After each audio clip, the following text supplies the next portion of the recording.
because the church had one other thing that was incorrect. We knew something changed after the Feast of Tabernacles when you went home within your gates and you started paying third tithe, the strangers and orphans and widows and the Levites, and we knew something, but we mixed some things.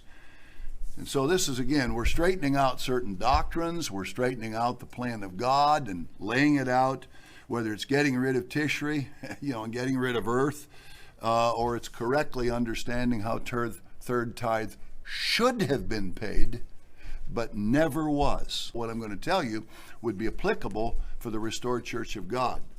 Deuteronomy 14:22, you shall truly tithe all the increase, 14:22, all the increase of your seed that the field brings forth year by year.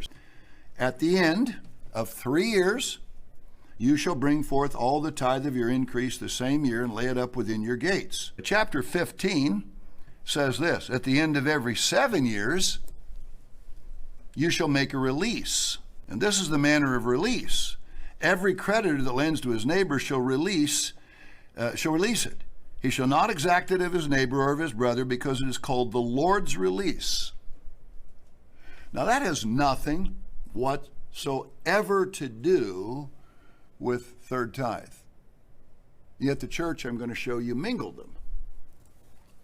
You wouldn't release people from tithing. It wouldn't have anything to do with first tithe or second tithe or third tithe. Every 7 years you don't give third tithe. It has nothing to do with that.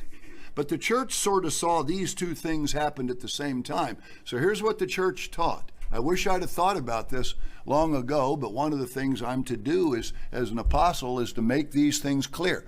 So, releasing people from a debt has nothing to do with feeding hungry people in 4 categories, starting with Levites who don't have their own land and therefore their own harvest. We always said you pay it on the 3rd and 6th year out of a 7-year cycle. We took apples, the 7 years of release, and tried to merge it with oranges that had nothing whatsoever to do with it. Now this became perverse because you have to pay third tithe every 3 years. You do not get a year off because of the year of release per debt. It has nothing to do with debt.